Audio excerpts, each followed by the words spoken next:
Irmãos queridos, nessa manhã eu quero convidá-los para que abram as suas Bíblias no Evangelho de João, no capítulo 11. Nós vamos ler um trecho muito conhecido da Bíblia, de uma história muito conhecida. É um trecho um pouquinho longo e esse texto vai ser projetado também aqui nessas telas à frente, caso você esteja sem a sua Bíblia ou prefira acompanhar a leitura através dessa projeção. Você pode fazer dessa forma. Você que acompanha o culto sendo transmitido pelo YouTube, vê também em sua tela, juntamente com o tema dessa mensagem, o texto sendo exibido. E nós vamos ler no Evangelho de João, no capítulo 11, a partir do verso 17, e vamos até o verso 44. Diz assim a Bíblia, nas palavras de João, o apóstolo do Senhor, que descreve essa cena tão conhecida do Evangelho. Diz assim: ao chegar, Jesus verificou que Lázaro já estava no sepulcro havia 4 dias. Betânia distava cerca de 3 quilômetros de Jerusalém, e muitos judeus tinham ido visitar Marta e Maria para confortá-las pela perda do irmão. Quando Marta ouviu que Jesus estava chegando, foi encontrá-lo, mas Maria ficou em casa. Disse Marta a Jesus: Senhor, se estivesses aqui, meu irmão não teria morrido. Mas sei que mesmo agora Deus te dará tudo o que pedires. Disse-lhe Jesus: o seu irmão vai ressuscitar. Marta respondeu: eu sei que ele vai ressuscitar na ressurreição, no último dia. Disse-lhe Jesus: eu sou a ressurreição e a vida. Aquele que crê em mim, ainda que morra, viverá. E quem vive e crê em mim não morrerá eternamente. Você crê nisso? Ela respondeu: sim, Senhor, eu tenho crido que tu és o Cristo, o Filho de Deus que devia vir ao mundo. E depois de dizer isso, foi para casa.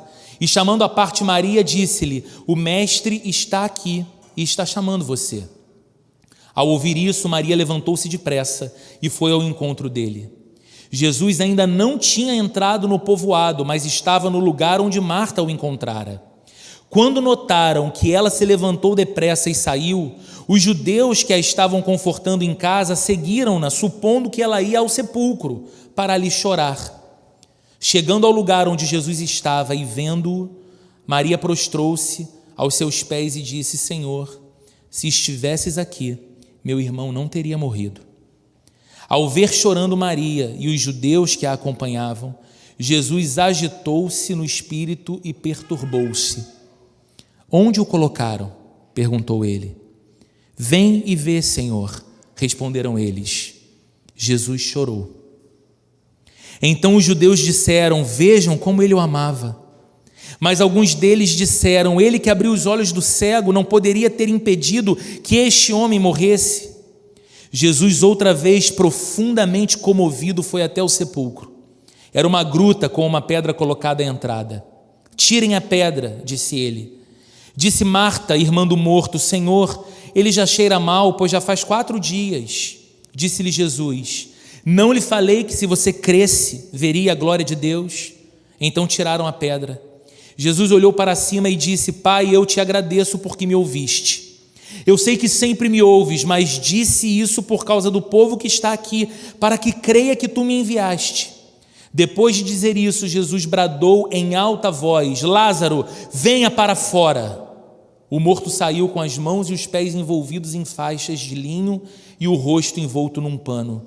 Disse-lhes Jesus: tirem as faixas dele e deixem-no ir. Vamos orar?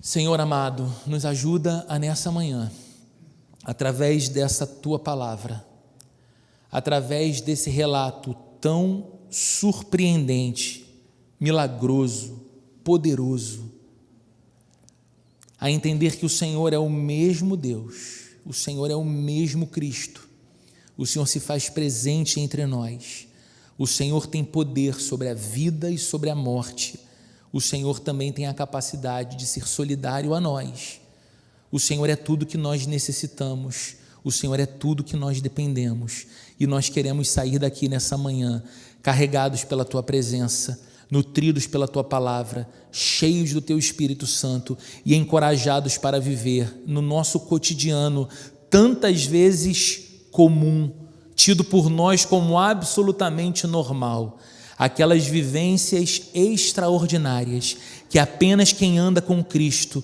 é capaz de provar e experimentar. Em nome de Jesus. Amém. Queridos, uma das coisas mais bonitas na nossa fé, uma das coisas mais bonitas no cristianismo, e que essa série de mensagens, Vida Extraordinária, tem deixado para nós aqui, a cada domingo, um pouco mais evidente, é o fato de a Bíblia não omitir a humanidade dos seus personagens. Eu acho lindo isso no cristianismo.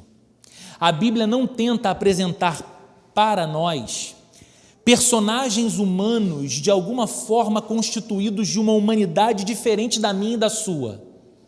Gente mais pura, moralmente falando, gente mais intentável na sua relação diante da vida e diante de Deus, pessoas que não sofrem como nós sofremos, pessoas que são mais corajosas, pessoas que são mais valentes, pessoas que são mais confiantes, enquanto nós olhamos para as vidas delas e apenas podemos expressar admiração distante. Não.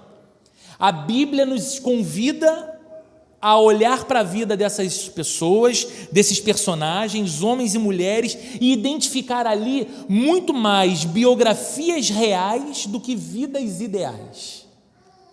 É isso que a gente tem visto aqui desde a primeira mensagem dessa série, quando olhamos para a vida de Enoque, depois quando olhamos para a vida de Tomé, depois quando vimos na semana passada a história daquela mulher da cidade de Naim, uma viúva, indo sepultar o seu único filho e que teve um encontro com Jesus. Biografias reais. São pessoas diferentes, são pessoas de culturas diferentes, tempos diferentes, dramas pessoais diferentes, mas que possuem uma coisa em comum entre elas, e uma coisa em comum conosco: as suas histórias diferentes estão unidas pela grande história do amor de Deus. E é essa história maior, a grande história do amor de Deus, que ressignifica a nossa história, o que tem poder de transformar vidas comuns em vidas extraordinárias. Por que, e isso tem sido uma tônica para nós aqui a cada domingo, porque é possível viver o extraordinário e isso não ser uma pregação triunfalista para fazer você sair daqui saltando nesse domingo, acreditando que possui em você mesmo todas as condições para uma vida extraordinária. O extraordinário é possível porque as nossas histórias individuais se passam debaixo da grande história do amor de Deus por nós. E é a vida de Deus em nós e o amor de Deus por nós que transforma histórias comuns, com os seus tropeços, com as suas faltas, com as suas falhas, em histórias extraordinárias. E o texto que nós lemos hoje fala mais uma vez, assim como nós vimos na semana passada, dessa que é a experiência mais dolorosa da vida. Que experiência é essa? A morte. É interessante o poder estranho que a morte exerce sobre nós. Por que eu falo que é um poder estranho? Porque todos nós sabemos que teremos que enfrentar a morte, não é verdade? Ninguém aqui, adulto que tem a ilusão de pensar, bem, eu não vou provar isso. À exceção que Cristo volte antes de que a gente parta, todos nós sabemos que a morte é um destino inevitável de quem está vivo. Mesmo assim, todos nós somos afetados pela dor que a morte nos impõe.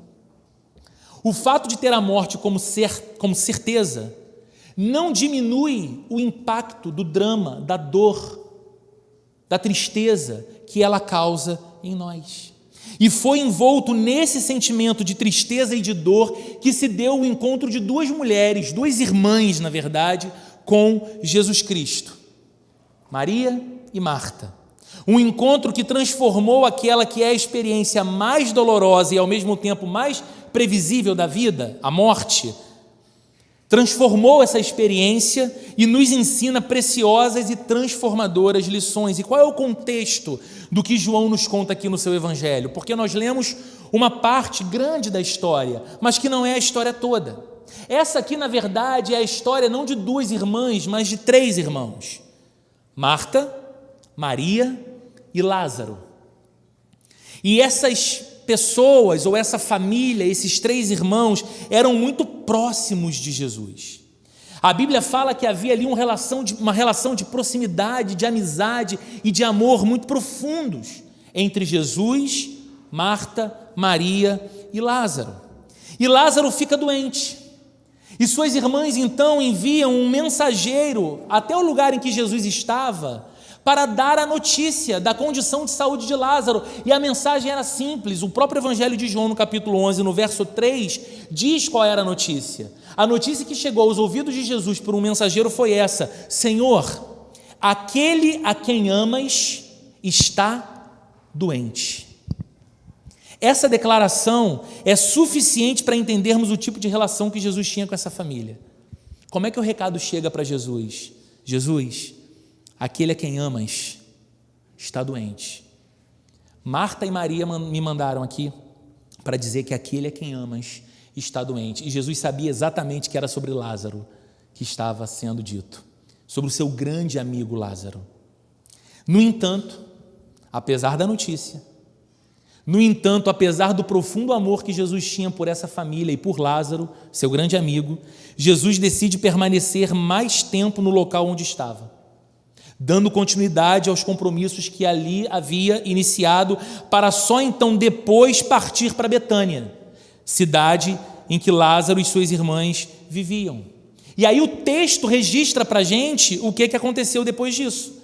São os versos 17, 18 e 19, como vimos, e eu peço que você veja mais uma vez. Ao chegar, ou seja, algum tempo depois de receber a notícia de que Lázaro havia adoecido, mas tendo permanecido no local onde estava, depois de um tempo, Jesus vai até Betânia e diz o texto que ao chegar, Jesus verificou que Lázaro já estava no sepulcro havia 4 dias. E Betânia distava cerca de 3 quilômetros de Jerusalém, de modo que muitos judeus tinham ido de Jerusalém para Betânia visitar Marta e Maria para confortá-las pela perda do seu irmão. O que acontece quando Jesus chega em Betânia? Ele se depara com um cenário de luto e de dor. Seu grande amigo havia morrido e o sepultamento havia acontecido há 4 dias.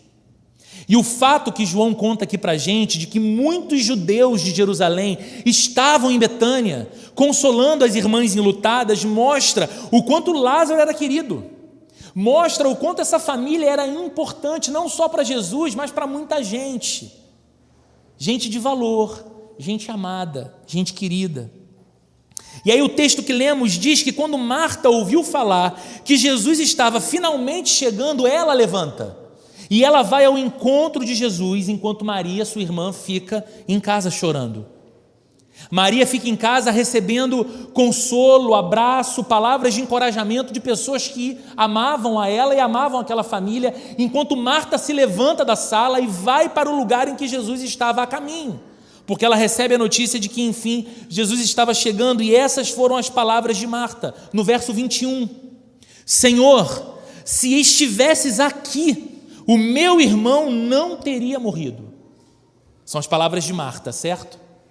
Instantes depois, Maria sai. A Marta volta para casa. Maria sai e vai ao encontro de Jesus e diz a mesma coisa, palavra por palavra. Verso 32, diz Maria para Jesus, ajoelhada aos pés dele: Senhor, se estivesses aqui, meu irmão não teria morrido. 2 irmãs, a mesma situação, as mesmas palavras. Mas nos surpreende constatar como que as respostas de Jesus para Marta e para Maria são nitidamente diferentes. A reação de Jesus à fala de cada uma das irmãs é diferente. A maneira como ele se posiciona é diferente. Quando Marta fala, ela está devastada pela dor. Marta fala desolada. E me parece, olhando para o texto, que Jesus quase dá início a uma discussão com Marta. Porque ele responde à afirmação dela dizendo: Senhor, se estivesses aqui, o meu irmão não teria morrido. Ele responde no verso 25 dizendo: Marta, eu sou a ressurreição e a vida. Aquele que crê em mim, ainda que morra, viverá. Em outras palavras, o que Jesus está dizendo para essa mulher enlutada pela perda do seu amado irmão? Ele está dizendo para ela o seguinte: Marta, comigo nunca é tarde demais. Essa sua acusação de que se eu estivesse aqui nada disso teria acontecido, significa então que eu cheguei atrasado, eu cheguei tardiamente, eu cheguei sem condições de fazer absolutamente nada. Mas entenda, Marta, eu sou a ressurreição e a vida. Você está dizendo que acredita que o seu irmão vai ressuscitar no último dia. Acredite em mais do que isso, acredite que eu sou a própria ressurreição e a vida, e aquele que crê em mim, ainda que morra, viverá. Comigo, Marta, nunca é tarde. Que resposta é essa? O coração de Marta pendia para o desespero. E Jesus vai contra essa tendência. Ele, de alguma forma, repreende a dúvida de Marta e lhe transmite esperança. Marta, seu irmão vai ressuscitar. E pare de duvidar, pare de colocar limites na ação de Deus, pare de colocar o relógio no pulso de Deus, dizendo que você acredita sim e sabe que é lá no último dia que seu irmão há de ressuscitar, porque você está diante daquele que é a ressurreição e a vida. Você está diante daquele que tem o poder sobre a vida e sobre a morte, e então ele transmite esperança para Marta. Só que aí vem Maria, com as mesmas palavras, chorando, se joga aos pés de Jesus e diz: Senhor, se estivesses aqui, o meu irmão não teria morrido. O que você esperava de Jesus?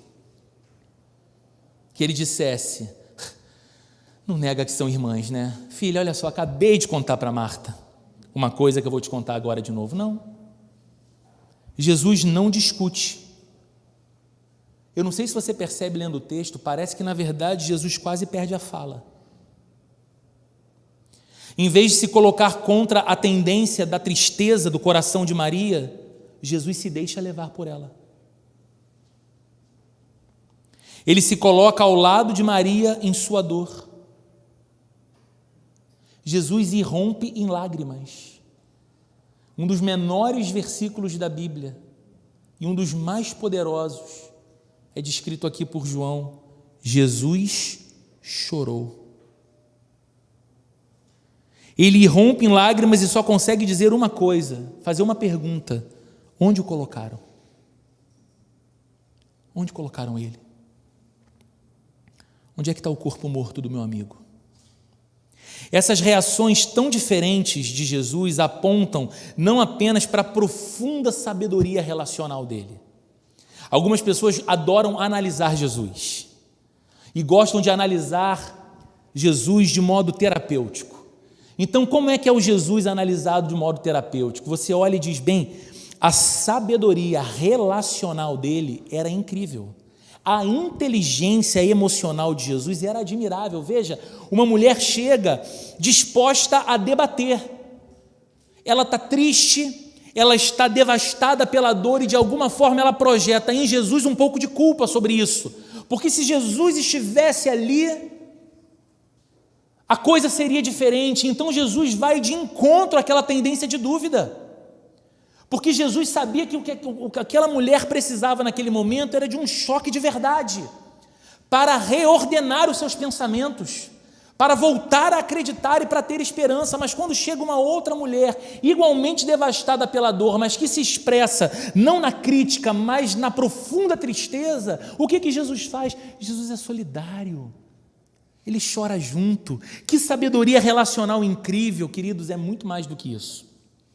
É muito mais do que sabedoria relacional. Esse texto está nos indicando uma verdade muito mais profunda sobre o caráter de Jesus e a identidade de Jesus. Eu quero te propor uma coisa.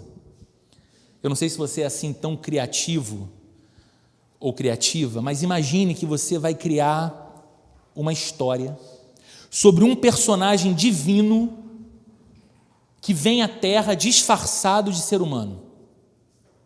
Ok? Você precisa criar a história de um personagem que é divino, todo poderoso, mas que vai vir para a Terra disfarçado de ser humano. Como é que você pensaria nesse personagem chegando no funeral do seu amigo? Você provavelmente pensaria nele esboçando um olhar confiante, Um sorriso nos lábios de quem tem a certeza de que em instantes enxugará as lágrimas de todos os que estão ali presentes através de uma grande demonstração de poder, fazendo um milagre, não é? Porque é um personagem divino, disfarçado de ser humano entre os outros seres humanos. Então ele chega na cena e vê o desespero, mas ele é confiante, ele sabe o poder que tem. Essa é a reação que nos parece condizente com alguém que se proclama divino. Mas nós nunca pensaríamos nesse personagem, nesse ser divino, como alguém que se deixa tragar pela agonia de Maria e se põe a chorar com ela. Por que ele se mostraria tão forte em um minuto com Marta e tão vulnerável no minuto seguinte com Maria? Isso acontece por uma razão. Isso acontece porque essa não é uma história criada de um personagem inventado, nem a história de um ser divino que veio para a terra disfarçado de ser humano. Jesus é, ao mesmo tempo, verdadeiro Deus, o Todo-Poderoso e plenamente homem. Na teologia, nós chamamos isso de doutrina da união hipostática de Cristo. Deus tem em seu ser a totalidade do ser divino e a totalidade do ser humano. Ele é 100% homem e ele é 100% Deus. E isso é total mistério para nós e para nossa mente limitada de compreensão. Jesus não é apenas um Deus disfarçado de homem, Jesus não é apenas um homem com ares de divindade, Jesus é o Deus homem. E os seus encontros, primeiro com Marta, depois com Maria, demonstram que ele é tanto Deus quanto homem. Veja, ao encontrar-se com Marta, ele afirma que é a ressurreição e a vida. O que é isso senão uma reivindicação de divindade? Marta, escuta direitinho. Eu sou a ressurreição e a vida. Só Deus pode dar a vida. Só Deus pode tomar a vida. E agora Marta estava olhando para o seu grande amigo Jesus, dizendo para ela: eu sou a ressurreição e a vida. Marta, eu sou o poder que dá vida a tudo. Marta, eu sou o poder que mantém tudo que vive vivo. Marta podia agora ter um vislumbre da divindade e do poder de Jesus. Muito mais do que um amigo, muito mais do que um mestre, muito mais do que um herói, muito mais do que um grande líder. Jesus é Deus. E ela agora estava no momento mais agudo de sua dor, se deparando com essa verdade. Queridos, quais aplicações nós temos nesse diálogo de Jesus com Marta? Primeiro, para a nossa vida. E quais aplicações nós temos para essa reivindicação de Jesus quanto à sua divindade em nossa vida? O que, semelhantemente a Lázaro, já foi sepultado no seu coração e na sua vida? Alguém disse certa vez no passado que mais triste do que quando um homem morre é quando algo morre dentro dele enquanto ele ainda vive. E a gente sabe que muitas vezes nós lidamos com a dor inevitável da partida de alguém que a morte nos leva, mas nós sabemos que lidar com essa dor é inevitável. Acontece que em alguns momentos não são pessoas, mas coisas, ou sentimentos, ou experiências que nós sepultamos na nossa vida. E sepultamos como quem diz para Jesus: olha, qualquer aproximação sua agora é tarde demais, porque já cheira mal, já está ali há muito tempo, já está morto e sepultado há muito tempo. Quantas pessoas já sepultaram a sua esperança? E eu não estou falando de otimismo. Eu não estou falando de você ter uma mente sempre confiante de que tudo em algum momento vai melhorar e vai ficar bem. Eu estou falando de esperança. Estou falando sobre a capacidade do coração esperançar quando olha para a vida. Quantas pessoas já sepultaram a sua esperança com relação a esse país? Mas quantas pessoas já sepultaram a sua esperança com relação à sua família? Quantas pessoas já sepultaram a sua esperança com relação à conversão de um cônjuge? Quantas pessoas já sepultaram a esperança da reconciliação com o filho? Quantas pessoas já sepultaram a esperança de que as promessas de Deus para a vida daqueles filhos ainda serão cumpridas, elas não vão cair no chão sem que se cumpram, por mais que pareça o tempo estar passando muito, e esse filho e essa filha estando muito distantes do ideal de uma vida de quem recebeu as promessas de Deus. Quantas vezes nós já sepultamos a esperança? Quantas vezes você já sepultou, ou será que já aconteceu de você ter sepultado a fé? Não, Roberto, não é que eu não creia. Não é que eu não creia em Deus. Claro que eu creio, estou aqui. Não é que eu não creia. Claro que eu creio, eu oro. Mas sabe, tem passado o tempo e eu tenho vivido algumas coisas e eu tenho entendido que assim, como diz aquele antigo filme, fé demais não cheira bem. Então eu tenho tentado ser um pouco mais racional, sabe, Roberto? Eu tenho tentado ser um pouco mais pragmático, eu tenho tentado ser um pouco mais coerente. Assim, eu acho que eu já me machuquei muito acreditando em Deus. E aí eu estou um pouco mais enrijecido para crer. Eu estou um pouco mais duro. Será que você já sepultou o afeto? Que não é só a capacidade de ser bonzinho e amoroso e gentil com as pessoas. Porque afeto fala, como eu disse alguns minutos atrás, da inclinação do nosso coração, da devoção do nosso coração. E aí, de repente, você é alguém que já não é mais consumido ou visitado pelo dom das lágrimas. Deus já não comove mais você. O Evangelho de Jesus já não comunica beleza para o seu coração, ao ponto de fazer você cantar, ao ponto de te despertar num domingo de manhã mais cedo do que seria o normal, só porque você está ansioso, ansiosa para chegar logo no culto e encontrar com outras pessoas que juntamente com você expressarão louvor sincero ao Deus da sua vida. Mas você olha e fala assim: eu estou gelado, eu estou mais anestesiado para a natureza divina, eu estou enrijecido, eu estou frio. Talvez o que você tenha sepultado já há algum tempo sejam alguns sonhos, porque sonhar é bom, mas sonho que vai se adiando, vai deixando o coração triste, frustrado, decepcionado. Então, quer saber? É melhor não sonhar. É melhor não acreditar, é melhor não insistir, é melhor ficar parado no mesmo lugar. Talvez o que você tenha sepultado tenha sido a sua dignidade.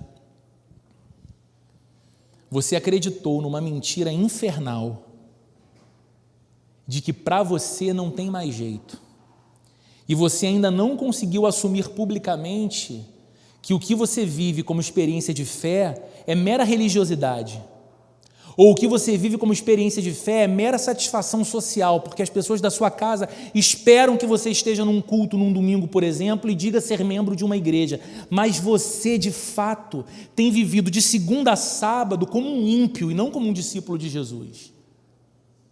Como alguém que já se entregou a inclinações, a paixões, a desejos e a vontades completamente contrários ao desejo do Criador para você, de Deus para você, e antes isso te incomodava, mas agora você já sepultou esse incômodo. E ao invés de dizer, é verdade o que a Bíblia fala ao meu respeito, quanto ser amado, perdoado, justificado e tratado por Cristo, talvez você diga, é verdade o que o inimigo fala ao meu respeito.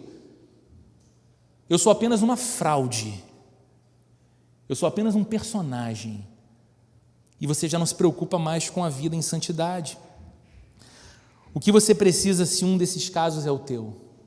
Você precisa ouvir Jesus dizendo hoje para você que Ele é o poder que ressuscita e que dá a vida, que Ele é o poder que dá a vida onde a morte impera. Por quê? Porque Jesus é Deus. Porque Ele pode virar para uma Marta devastada e falar: eu sou a ressurreição e a vida. Assim como Ele pode virar para o seu coração que sepultou a esperança e dizer: eu sou a ressurreição e a vida.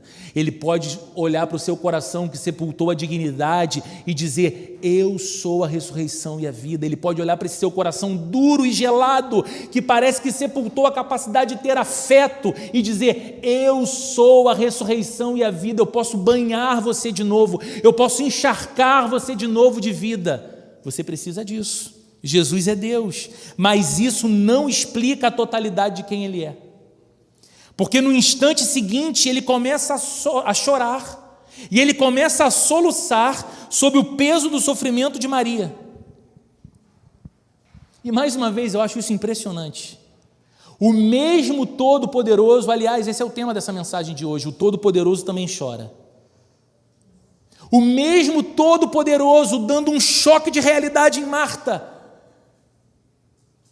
dizendo: a morte não tem a palavra final quando eu estou aqui.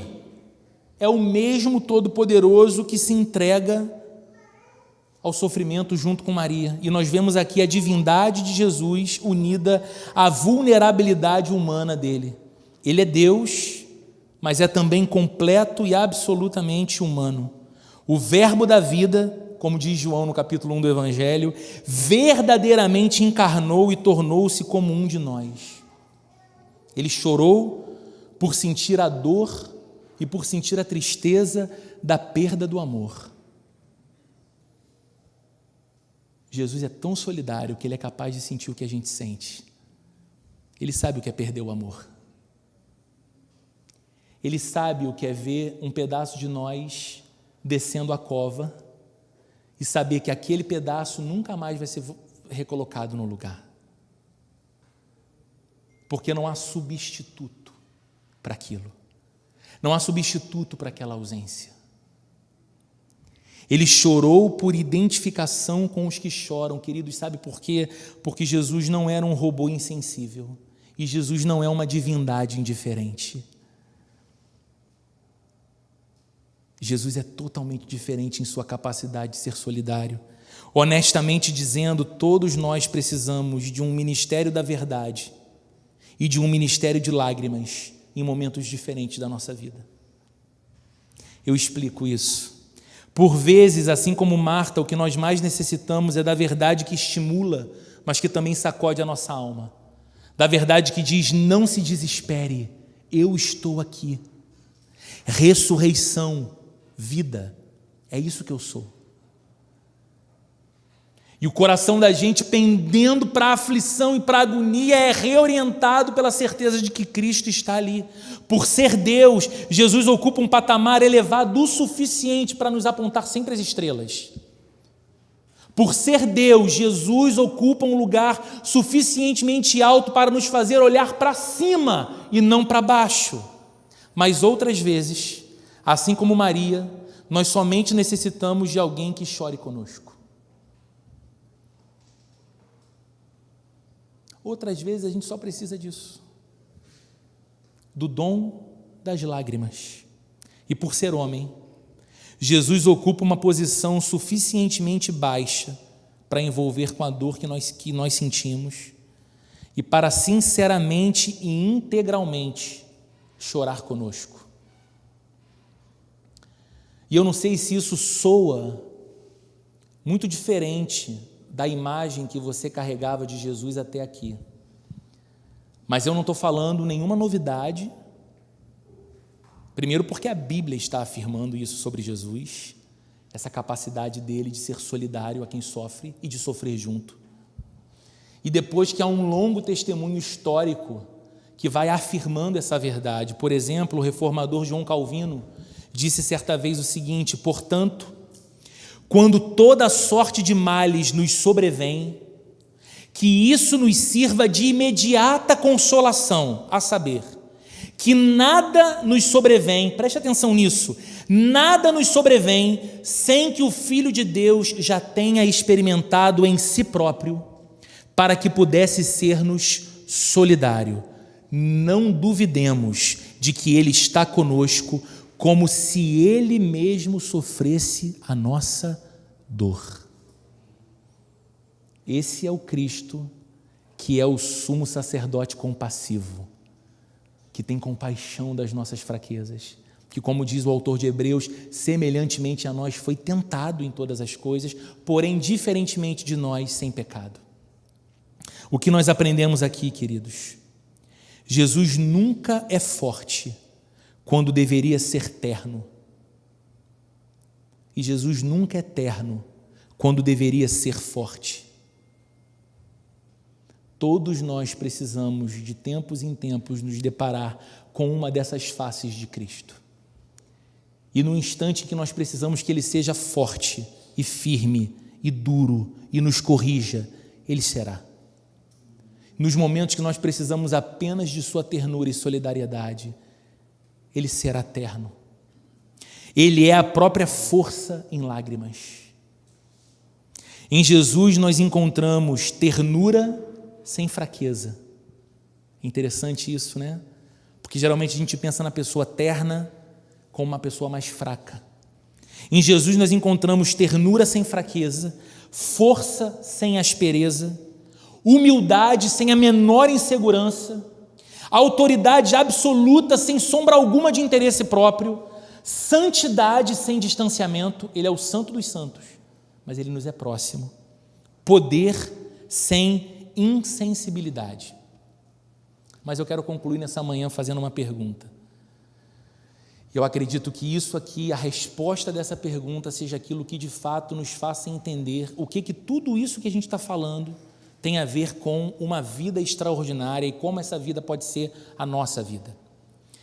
Por que o poder absoluto teve que mergulhar em nossa fraqueza? Por que o Deus de toda a glória, o Criador de todas as coisas, teve que mergulhar em nossa fraqueza? Eu te convido a olhar de novo para o texto no verso 38. Diz assim: Jesus, outra vez profundamente comovido, foi até o sepulcro. Era uma gruta com uma pedra colocada à entrada. Esse versículo contém aqui um termo grego que foi traduzido na nossa Bíblia como profundamente comovido. Mas no original, a expressão no original significa urrar de raiva. Não muda a leitura? Quando você olha para o texto e diz, Jesus outra vez profundamente comovido foi ao sepulcro, do que você lê, Jesus outra vez urrando de raiva foi ao sepulcro. Não muda a leitura? Com quem ou com o que Jesus está irado ao ponto de urrar de raiva? Com certeza não é com a família de Lázaro, não é com Marta, não é com Maria, não é por causa do lugar que escolheram para ser sepulcro do seu grande amigo Lázaro. Jesus se enche de fúria contra a morte. Jesus urra de raiva contra a morte. Olha que interessante, Jesus não diz para as pessoas presentes, olha gente, acostumem-se, assim é o mundo, todo mundo morre, então conformem-se. Ele não faz isso. Jesus olha firme para o nosso maior pesadelo, o fim da vida, a perda de tudo que nós mais amamos, a perda de todos que nós mais amamos, e ele se exaspera. Ele fica profundamente revoltado com o mal, ele fica profundamente revoltado com o sofrimento, ele fica profundamente revoltado com a morte, e mesmo sendo ele Deus, ele não fica revoltado consigo mesmo. Porque a gente pensa, ora, Deus tem o controle sobre a vida, Deus tem o controle sobre a morte, Deus tem poder sobre o mal. Cantamos hoje, Roberto, que o amor dele é maior do que o mal. Então, se Jesus ficou assim tão revoltado contra a morte, contra o sofrimento e contra o mal, por que ele não ficou revoltado consigo mesmo? Significa para nós, queridos, primeiro então, que o mal e a morte são o resultado do pecado e não o desígnio original de Deus. Por que Deus se revolta com a morte? Por que Jesus fica irado naquele momento? porque ele estava diante de algo que era a consequência do pecado e não um desígnio do Deus Criador. Ele não criou um mundo repleto de enfermidades, de sofrimento, de injustiça e de morte. Esse não era o projeto original. Mas você pode fazer uma outra pergunta.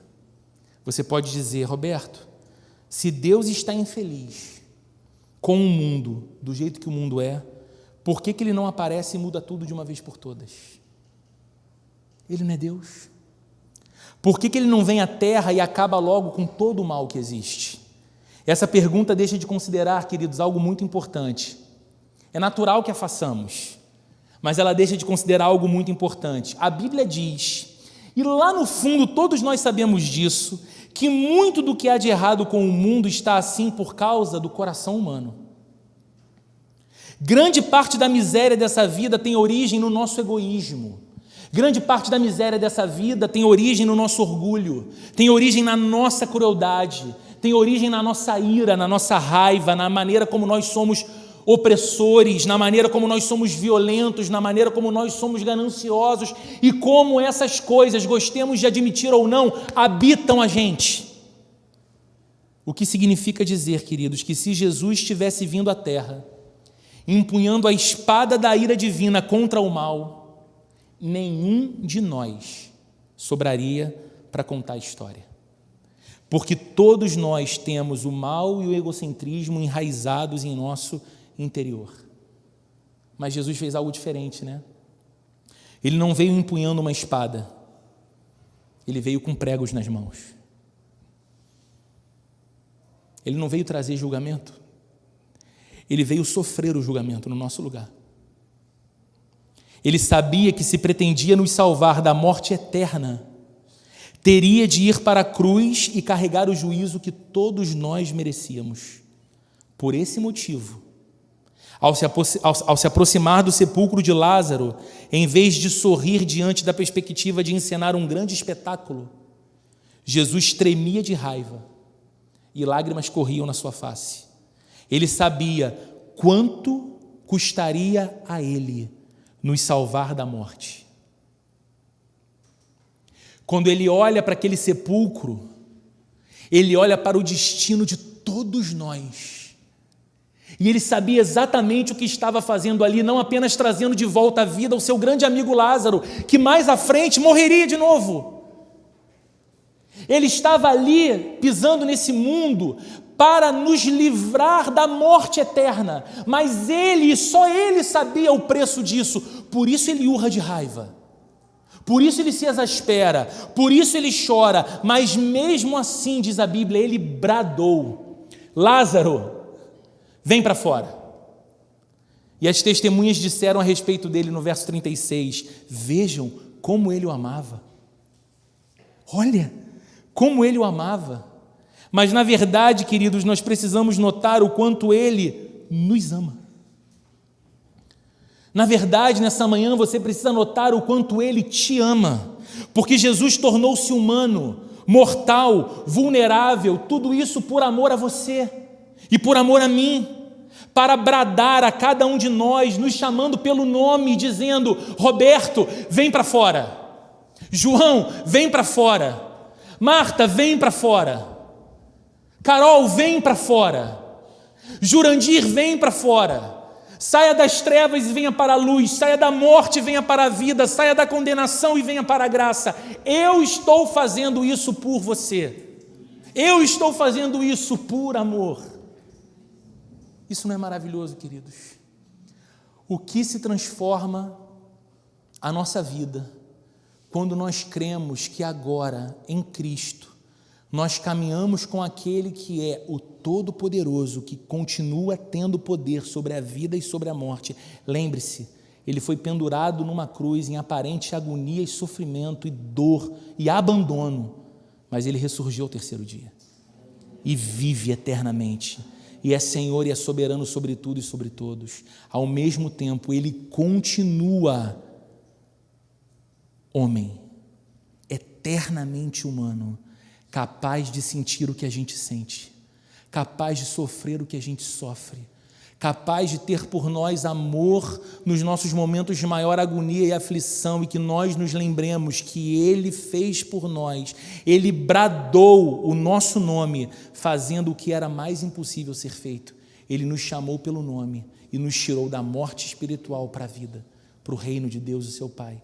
E que a gente sempre lembre que esse Cristo com quem caminhamos é o Todo-Poderoso, mas que tem a capacidade de chorar com a gente também, que nos consola, que é o nosso amigo, que é o nosso protetor, que é o nosso Senhor, e que andando com Ele, a nossa vida comum se torna, sim, vida extraordinária, pela presença dEle e pelo agir dEle em nós. Amém? Vamos orar. Senhor, obrigado por essa manhã, obrigado por Tua palavra e obrigado por esse encontro, Senhor, uns com os outros, especialmente um encontro contigo, Senhor. Obrigado porque nessa manhã nós podemos sair desse lugar carregados por essa certeza tão poderosa vinda da sua palavra, de que o Senhor, o Cristo vivo, é o Todo-Poderoso que fala ao nosso coração a verdade que precisamos ouvir. O Senhor é a ressurreição e a vida. O Senhor tem a capacidade de trazer para a vida outra vez coisas que nós sepultamos, mas que o Senhor ainda quer trabalhar em nós e através de nós e por nós.